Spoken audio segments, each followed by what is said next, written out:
once again. Oh, hey guys, welcome to our YouTube channel Techno Holic. Today we are going to unbox and review a newly launched smartphone by Samsung, that is Samsung Galaxy A9. So while unboxing this giant smartphone by Samsung, let's talk about some of its best features. At an event in Delhi today, Samsung launched what it touts as the world's first quad-camera setup on a phone. The phone was launched in two RAM configurations at prices of 36,990 rupees and 39,990 rupees for 6GB and 8GB RAM respectively. Pre-orders for the Galaxy A9 have already begun and it will start shipping on 28th of November. Camera. Let me begin with the USP of the phone, the camera. The Samsung Galaxy A9 has a 4-camera setup at the back, which includes a whopping 24MP primary sensor, an 8MP ultra-wide sensor, a 10MP telephoto lens and a 5MP depth sensor. Up front is also a single setup of a 24MP sensor. Samsung also briefed us about this new software addition it has made to the camera, which it calls the Intelligent Camera. Basically, the software enables the camera to identify some 19 scenes, according to which it automatically adjusts light and chooses the sensor. For instance, if you are clicking pictures of mountains, the camera may automatically choose a wide-angle lens so you can capture a greater portion of the landscape. The other feature that comes as part of the Intelligent Camera is something called flaw detection, where the camera will let you know if a person's eyes are shut in a selfie, for example. The Google Pixel 3 introduced similar features at launch, wherein the phone takes a bunch of photos and then picks the nicest one of the lot. Battery. The Galaxy A9 is fueled by a 3800 mAh battery with support for Type-C fast charging. Looking at the glass back, you do expect wireless charging support. However, Samsung told me that the Galaxy A9 only support fast charging and not wireless charging.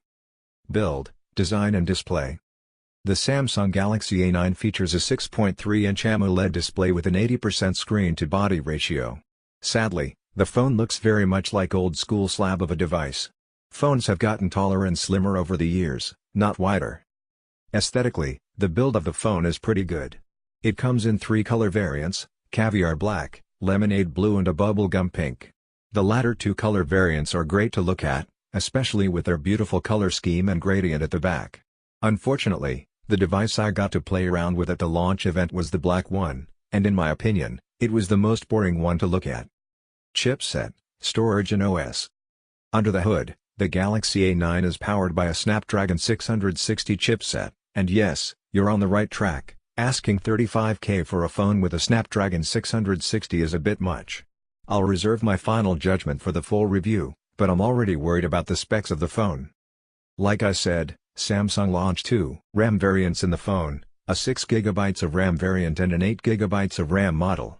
Both the variants start at 128GB storage, which you can expand via microSD, up to 512GB. The Galaxy A9 runs Android 8.0 Oreo, and when I asked about the timeline for the Android Pie update, I was told that would happen soon. On the UI front though, at my estimate, the device comes with some 50 pre-installed apps, which includes the Google and Microsoft suite of apps and 2 Amazon apps, then a whole series of Samsung apps. That clutter wasn't pretty to look at. Conclusion.